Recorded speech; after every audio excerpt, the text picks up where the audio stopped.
गीता के 18 अध्याय जो आपकी जिंदगी बदल देगी लिखा है। हिंदुओं का धर्म ग्रंथ है, 4 वेद, वेदों का सार है उपनिषद और उपनिषदों का सार है गीता। गीता सभी ग्रंथों का सार यानी निचोड़ है। इसीलिए श्रीमद् भगवद गीता हिंदुओं का सर्वमान्य ग्रंथ है। इसे वेद और उपनिषदों का पॉकेट संस्करण भी कह सकते हैं। महाभारत के 18 अध्यायों में से एक भीष्म पर्व का हिस्सा है भगवद गीता। गीता में भी कुल 18 अध्याय है। 18 अध्यायों की कुल श्लोक संख्या 7 शाह है। आओ जानते हैं कि गीता के 18 अध्याय में क्या लिखा है। पहला अध्याय अर्जुन विषादयोग नाम से है। इस अध्याय में दोनों सेनाओं के प्रधान शूरवीरों की गणना, सामर्थ्य और शंख ध्वनि का कथन, अर्जुन द्वारा सेना निरीक्षण का प्रसंग और अपने ही बंधु बांधवों को सामने खड़ा देखकर मोह से व्याप्त हुए अर्जुन के कायरता, स्नेह और शोकयुक्त वचन है। इसमें अर्जुन कहता है कि यदि मैं अपने ही बंधुओं को मारकर विजय भी प्राप्त कर लेता हूं तो यह मुझे सुख नहीं पश्चाताप ही देगी। दूसरा अध्याय सांख्ययोग नाम से है। इसमें श्री कृष्ण कहते हैं कि इस असमय ये बातें करना उचित नहीं, क्योंकि अब तो सामने युद्ध थोप ही दिया गया है। अब यदि तुम नहीं लड़ोगे तो मारे जाओगे। अर्जुन हर तरह से युद्ध को छोड़कर जाने की बात कहता है। तब श्री कृष्ण कहते हैं कि अब युद्ध से विमुख होना नपुंसकता और कायरता है।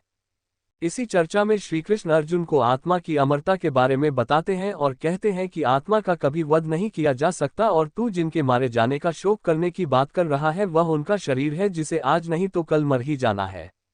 इसीलिए जय पराजय, लाभ हानि और सुख दुख को समान समझकर उसके बाद युद्ध के लिए तैयार हो जा। इसी अध्याय में श्री कृष्ण सांख्ययोग और स्थिर बुद्धि पुरुष के लक्षण का वर्णन करते हैं। तीसरा अध्याय कर्मयोग नाम से है। इसमें ज्ञानयोग और कर्मयोग के अनुसार जीवन में अनासक्त भाव से नियत कर्म करने की श्रेष्ठता का निरूपण किया गया है। इसमें कामों का गंभीर विवेचन किया गया है। अज्ञानी और ज्ञानवान के लक्षण तथा राग द्वेष से रहित होकर कर्म करने के लिए प्रेरणा की बातें कही गई है। इस अध्याय में ही हिंदू धर्म के कर्म के सिद्धांत का निचोड़ लिखा हुआ है। इससे ही ये प्रकट होता है कि हिंदू धर्म कर्मवादी धर्म है, भाग्यवादी नहीं। श्री कृष्ण कहते हैं कि वास्तव में संपूर्ण कर्म सब प्रकार से प्रकृति के गुणों द्वारा किए जाते हैं, जो कि कार्य और कारण की एक श्रृंखला है। चौथा अध्याय ज्ञान कर्म संन्यास योग नाम से है। इसमें ज्ञान, कर्म और संन्यास योग का वर्णन है। सगुण भगवान का प्रभाव और कर्मयोग का विषय, योगी महात्मा पुरुषों के आचरण और उनकी महिमा, फल सहित पृथक पृथक यज्ञों का कथन और ज्ञान की महिमा का वर्णन किया गया है। पांचवा अध्याय कर्म संन्यास योग नाम से है।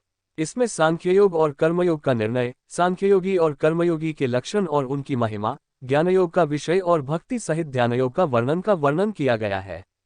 उपरोक्त सभी योगों के वर्णन में अध्यात्म, ईश्वर, मोक्ष, आत्मा, धर्म, नियम आदि का वर्णन है, किसी भी प्रकार के युद्ध या युद्ध करने का नहीं। छठा अध्याय आत्मसंयम योग नाम से है।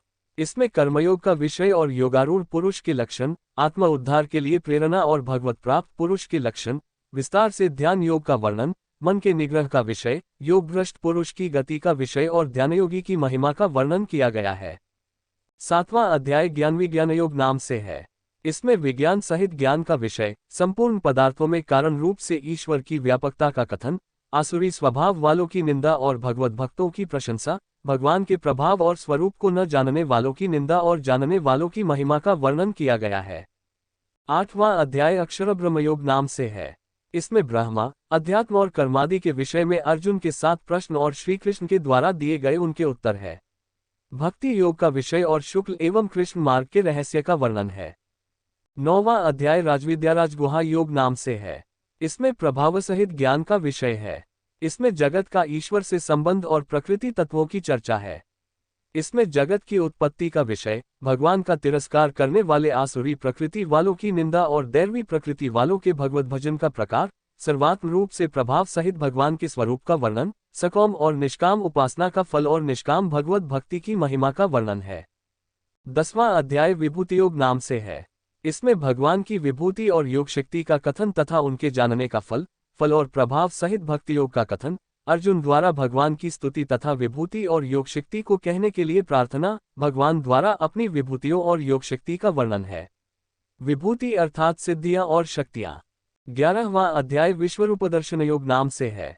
इसमें विश्वरूप के दर्शन हेतु अर्जुन की प्रार्थना, भगवान द्वारा अपने विश्व रूप का वर्णन, संजय द्वारा धृतराष्ट्र के प्रति विश्वरूप का वर्णन, अर्जुन द्वारा भगवान के विश्वरूप का देखा जाना और उनकी स्तुति करना, भगवान द्वारा अपने प्रभाव का वर्णन और अर्जुन को युद्ध के लिए उत्साहित करना, भयभीत हुए अर्जुन द्वारा भगवान की स्तुति और चतुर्भुज रूप का दर्शन कराने के लिए प्रार्थना, भगवान द्वारा अपने विश्वरूप के दर्शन की महिमा का कथन तथा चतुर्भुज और सौम्य रूप का दिखाया जाना, बिना अनन्य भक्ति के चतुर्भुज रूप के दर्शन की दुर्लभता का और फल सहित अनन्य भक्ति का वर्णन है।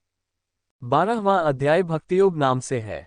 इसमें साकार और निराकार के उपासकों की उत्तमता का निर्णय और भगवत प्राप्ति के उपाय का वर्णन है और इसमें भगवत प्राप्त पुरुषों के लक्षण बताए गए हैं।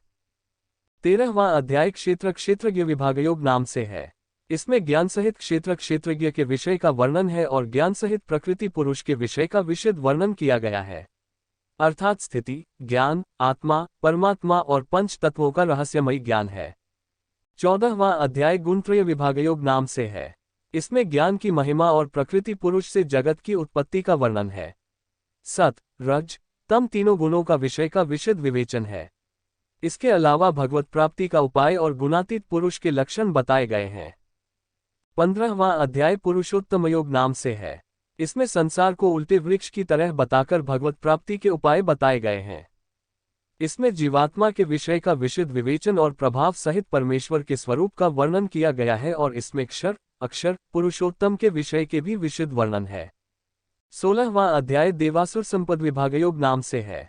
इसमें फल सहित देवी और आसुरी व्यक्ति और संपदा का कथन किया गया है। आसुरी संपदा वालों के लक्षण और उनकी अधोगति का वर्णन भी मिलेगा। इसके अलावा शास्त्र विपरीत आचरणों को त्यागने और शास्त्रानुकूल आचरणों के लिए प्रेरणा दी गई है। 17वां अध्याय श्रद्धात्रय विभागयोग नाम से है। इसमें श्रद्धा का और शास्त्र विपरीत घोर तप करने वालों के विषय का वर्णन है। इसमें आहार, यज्ञ, तप और दान के पृथक पृथक भेद बताए गए हैं। इसके अलावा ओम तत्सत के प्रयोग की व्याख्या की गई है। 18वां अध्याय मोक्ष संन्यास योग नाम से है।